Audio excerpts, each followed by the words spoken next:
Kan Tuhan itu mengenal semua bahasa dan bisa memahami semua bahasa, Pastor.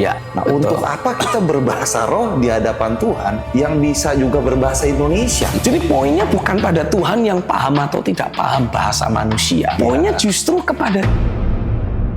Nah, Pastor, saya mau masuk ke tema berikutnya nih, Pastor. Soal bahasa roh. Nah, tapi ini bahasa rohnya saya mau bertanya dari sisi yang berbeda nih, Pastor. Kan Tuhan itu mengenal semua bahasa dan bisa memahami semua bahasa, Pastor. Nah, betul. Untuk apa kita berbahasa roh di hadapan Tuhan yang bisa juga berbahasa Indonesia? Kan gitu kan, Pastor? Untuk apa kita berbahasa roh? Orang Tuhan juga paham kok bahasa-bahasa di dunia ini. Nah, kenapa harus berbahasa roh, Pastor? Alasan yang paling tepatnya dan yang nggak bisa diperdebatkan itu apa, Pastor? Gini, pada saat kita menjalani kehidupan sehari-hari dan mengalami tekanan, mengalami masalah, mengalami himpitan hidup yang berat, tentu saja batin kita ini tidak nyaman. Batin kita ini jadi istilahnya apa? Membawa beban yang berat. Nah, orang yang membawa beban berat, hidupnya itu tidak freedom, hidupnya itu tidak bebas. Nah, Alkitab menegaskan di momen-momen kita mengalami tekanan, pada saat itulah saat kita berdoa berkata-kata dalam bahasa roh, Alkitab bilang Roh Kudus mengambil alih doa kita untuk berdoa langsung di hadapan Bapa dan pada saat yang sama memberikan kelegaan kepada kita. Jadi poinnya bukan pada Tuhan yang paham atau tidak paham bahasa manusia. Itu ya, Pastor. Poinnya bukan pada Tuhan. Poinnya justru kepada kita.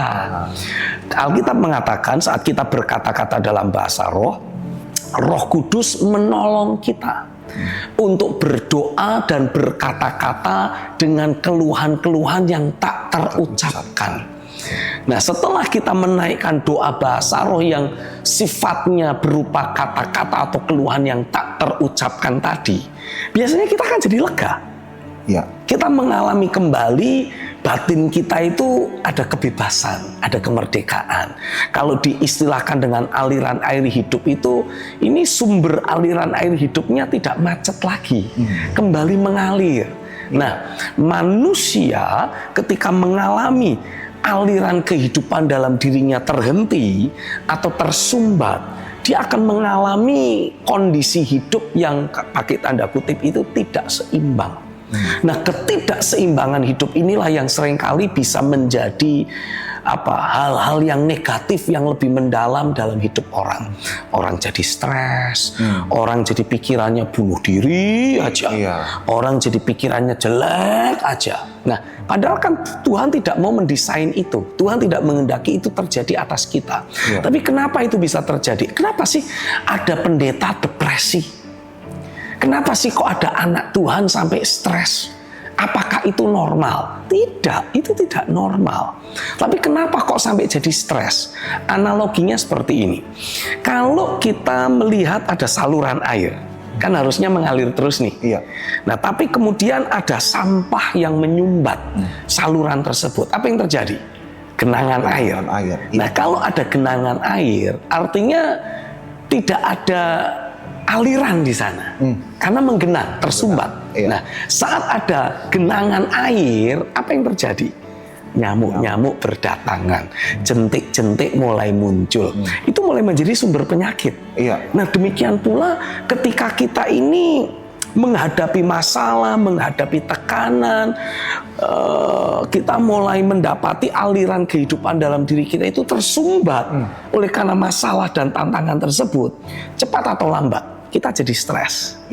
Cepat atau lambat kita jadi depresi, tawar hati. Nah, ini kondisi yang menunjukkan bahwa tidak ada aliran dan mulai muncul jentik-jentik, mulai hinggap banyak nyamuk, mulai muncul banyak penyakit. Jadi depresi, stres, terus apalagi tertekan, tawar hati itu sebetulnya penyakit batin itu. Menunjukkan kalau tidak adanya aliran kehidupan. Kalau dibiarin terus bagaimana? Ya tentu saja akan menjadi sumber masalah. Akibatnya orang yang bersangkutan akan mengalami kondisi batin, kondisi jiwanya semakin hangus, semakin digerogoti, semakin rusak.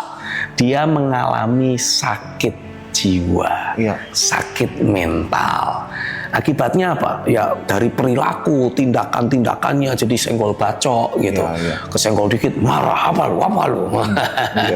Saya berharap tidak ada pemirsa yang modelnya kayak gitu. Kalaupun ada, bertobatlah engkau. Sadari itu disebabkan karena ada aliran air hidup yang tersumbat dalam hidupmu. Yang menyumbat apa? Masalah, tantangan, pergumulan. Nah, kalau kita tarik lebih lanjut, kenapa kok bisa jadi masalah? Kenapa peristiwa yang kita alami bisa menjadi tekanan dalam hidup kita? Karena ada mindset kita yang keliru, ada sudut pandang kita yang tidak akurat. Nah, disitulah peranan doa dalam bahasa roh menjadi sangat penting. Karena kita mulai mengekspresikan hal-hal yang secara nalar manusiawi kita sulit untuk ekspresikan. Makanya diistilahkan keluhan yang tak terucapkan.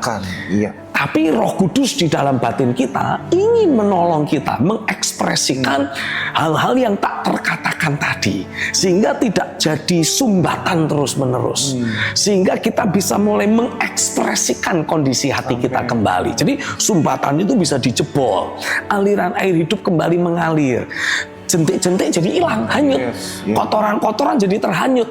Aliran hidup kita jadi bersih kembali. Kita jadi happy, jadi bahagia, jadi tenang, jadi damai, peaceful. Orang Jawa bilang tentrem. Nah, itu di atasnya tentram. Wah, itu tentram itu di atasnya tenang. Bukan cuma sekedar tenang, tapi ini betul-betul tentram. Jadi peristiwa apapun yang terjadi di sekitar kita tidak lagi mengganggu kita, tidak lagi mempengaruhi kita. Badai hebat di luar sana, tapi kita bisa ngeteh dengan tenang di rumah kita. Karena ada pagar perlindungan, ada istilahnya apa? Ada tudung yang menaungi kita, sehingga apapun yang terjadi di luar sana tidak mempengaruhi yang di dalam sini. Nah, itulah yang Tuhan kehendaki terjadi dalam hidupmu. Jadi saya hari ini berdoa di dalam nama Tuhan Yesus, biarlah segala jenis sumbatan, segala jenis persepsi keliru, segala bentuk permasalahan yang membawa kami tidak bisa menikmati aliran air hidup, hari ini aku hancurkan di dalam nama Yesus. Biarlah kuasa Roh Kudus sekali lagi tercurah atas hidupmu, bekerja dalam batinmu, memerdekakan engkau dari segala sumbatan-sumbatan, konsep pikir yang keliru, sikap hati yang salah, persepsi yang tidak akurat. Roh Kudus mencabut itu semua, membersihkan itu semua dari hidupmu, dan biarlah ada kembali aliran air hidup mengalir, meluap. Reketa parilu krasto krop tamaka. Kaman saudara bisa mulai berkata-kata dalam bahasa roh bersama dengan saya.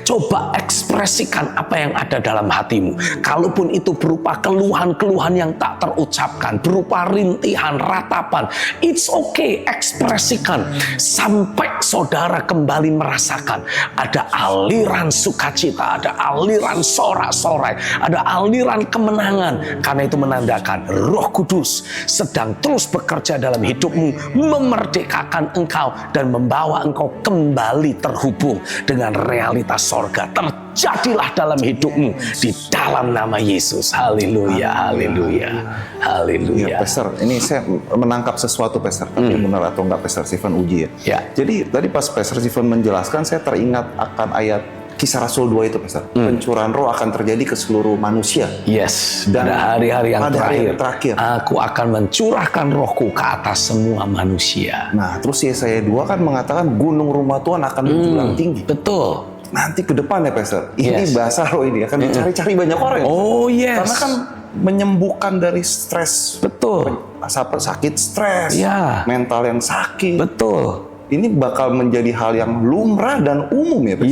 Apakah betul seperti itu? Betul, walaupun memang bagi orang-orang tertentu yang mungkin pakai tanda kutip antipati dengan bahasa roh, mereka berkata iblis juga bisa kasih bahasa roh.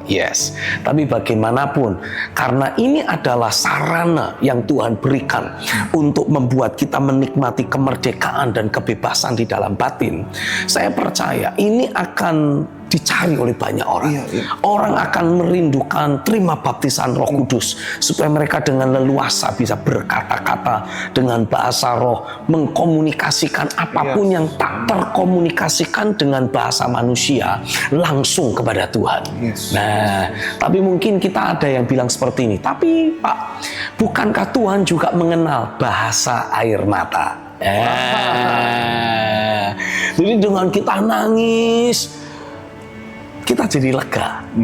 Tapi permasalahannya, kalau kita cuma sekedar menangis tanpa tahu akar masalahnya di mana, cepat atau lambat, nanti kita akan mengalami, ya, air mataku sudah kering, udah nggak bisa nangis lagi. Tapi aku masih sumpek sama kayak yang kemarin-kemarin. Lebih stres lagi. Lebih stres lagi. Tapi ketika kita mulai menerima baptisan Roh Kudus, kita berkata-kata dalam bahasa roh. Ini Alkitab menjelaskan, walaupun awalnya kita tidak memahami apa sih yang sedang aku doakan, tapi bersama dengan kita mengalami terobosan rohani di sana, apa yang Bapak sudah sediakan, apa yang Bapak berikan yang membuat kita alami kelepasan. Alkitab bilang dalam kitab 1 Korintus pasal yang kedua, roh yang menyelidiki segala sesuatu yang ada dalam diri Bapa itu akan menyatakannya kepada kita sehingga kita mengetahui. Jadi dengan kata lain apa? Ketika kita doa dalam bahasa roh, mengekspresikan hal-hal yang tak terkatakan, yang kadangkala kita itu pusing sendiri. Aku itu sumpek, sebabnya apa? Tidak jelas. Tapi ketika kita selesai berkata-kata dalam bahasa roh, Roh Kudus seperti memberikan pencerahan. Roh Kudus seperti menyingkapkan pemahaman kepada kita bahwa yang menjadi alasan kenapa kita sumpek tadi karena konsep pikir keliru yang ini. Roh Kudus seperti memberitahukan, dan konsep pikir yang benar harusnya seperti itu, sehingga kita akan mengalami perubahan-perubahan konsep pikir dan dasar keyakinan. Nah, kalau itu terjadi atas kita, perubahan dan kemenangan yang kita alami sifatnya permanen. Nggak akan hari ini lega, besok sumpek lagi, dan sumpeknya ternyata berakar pada masalah yang sama. Itu tidak perlu terjadi. Kita betul-betul dibawa bertumbuh dari satu level kemuliaan, naik ke level kemuliaan yang lebih tinggi, naik ke level kemuliaan yang lebih hebat lagi. Itulah yang Tuhan akan kerjakan. Haleluya. Pastor, saya ngerasa ada pemirsa yang merindukan mengalami baptisan Roh Kudus nih. Bisakah dalam online begini, Pastor, mereka mengalami pencurahan Roh Kudus? Kalau saudara membuka hati dan betul-betul haus lapar akan Tuhan, tidak ada yang tidak mungkin. Semuanya bisa terjadi. Tapi kalaupun saudara dalam momen yang singkat nanti kita berdoa, saudara bilang, kok saya belum terima apa-apa, Pak? Yang saudara harus lakukan adalah cari rekan hamba Tuhan yang percaya tentang baptisan Roh Kudus dan minta supaya mereka mendoakan kita. Karena yang membaptis dalam roh kan bukan kita. Alkitab menuliskan yang membaptis di dalam roh adalah Yesus. Roh Kudus itu merupakan manifestasi dari pekerjaan Kristus yang ada dalam hidup kita. Nah, ketika kita mengalami Kristus itu membaptis kita di dalam rohnya, kita akan mendapati dari dalam batin kita ini akan tahu-tahu meluap, mengalir kata-kata yang mungkin kita tidak pahami, mungkin mirip kayak apa yang saya ucapkan, tapi kita tidak ikut-ikutan. Bukan sedang meniru, bukan sedang tiru-tiruan, tapi kita betul-betul menerima itu meluap keluar dari hati kita. Ya kurang lebihnya sama kayak kita berbahasa Indonesia, kan pasti ada satu dua kata, satu dua kalimat yang saya ucapkan juga Gideon pakai untuk bicara. Tapi bukan berarti ikut-ikutan gitu. Nah, jadi yang pertama yang saudara harus lakukan adalah percaya bahwa baptisan Roh Kudus itu real. Itu dulu yang harus kita miliki. Percaya dulu bahwa baptisan Roh itu memang ditujukan juga untuk kita. Kita diberi hak untuk terima karena kita adalah anak. Dan tujuan baptisan Roh Kudus adalah membawa kita untuk masuk dalam pengenalan akan Tuhan yang lebih mendalam. Ini sebuah pengalaman rohani. Lalu yang kedua, miliki hati yang rindu untuk terima baptisan roh.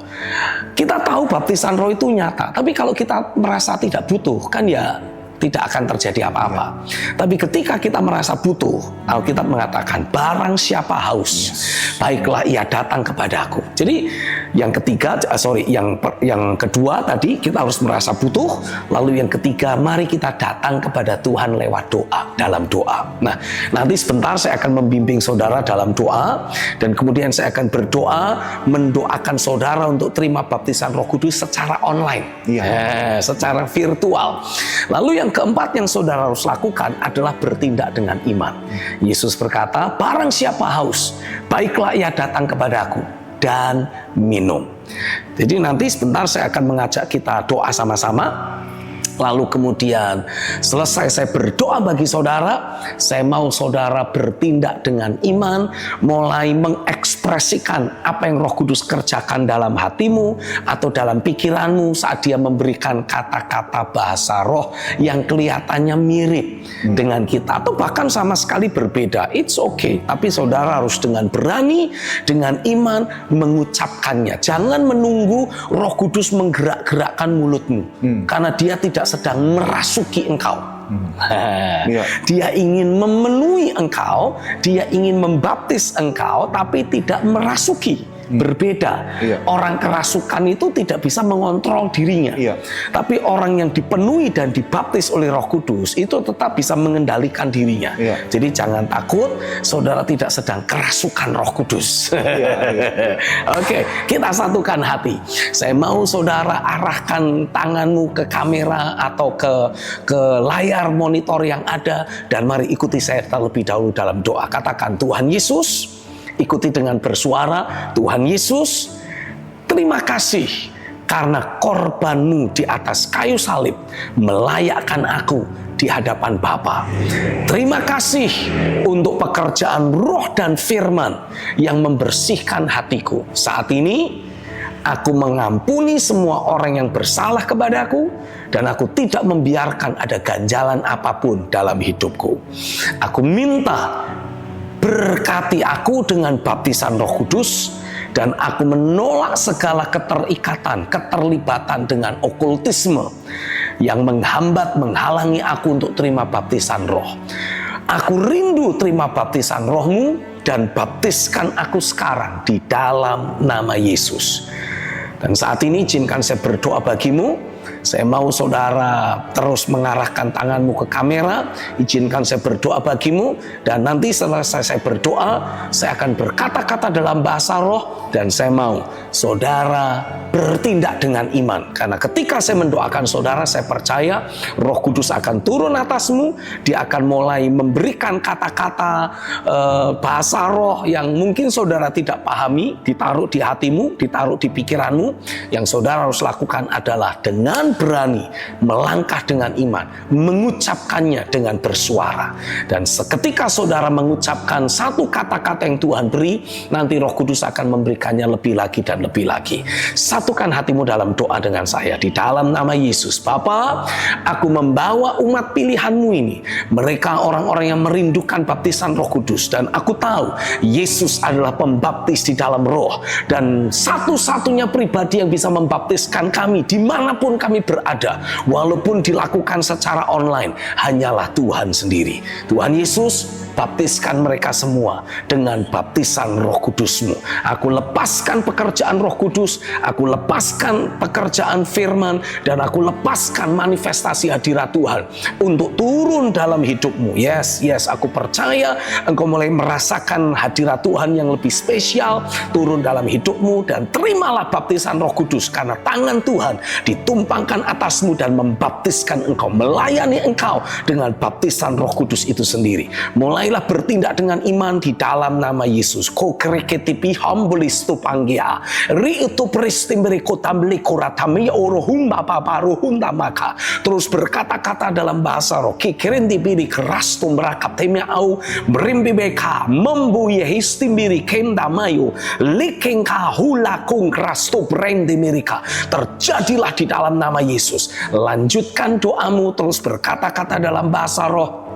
Dan saya mau engkau juga mulai belajar memberi nada dalam kata-kata bahasa rohmu, sehingga engkau mulai menyembah di dalam roh. Kiri pandola merato mayaralase repere malaro pambe Hiri pakrondo mayara sokroma mereli rapo reketama perambalarala peramang rela rula pambore makere makande mereka mare rela rula re. Terus lanjutkan dirimu menyembah, terus lanjutkan berkata-kata dalam bahasa roh, dan termeterailah pekerjaan roh, termeterailah baptisan roh itu dalam hidupmu, membawa engkau bertumbuh dalam pengenalan akan Tuhan lebih lagi, membawa engkau mengalami realita Tuhan dengan lebih mendalam lagi. Hesekreta parule peranda mayarala perama wo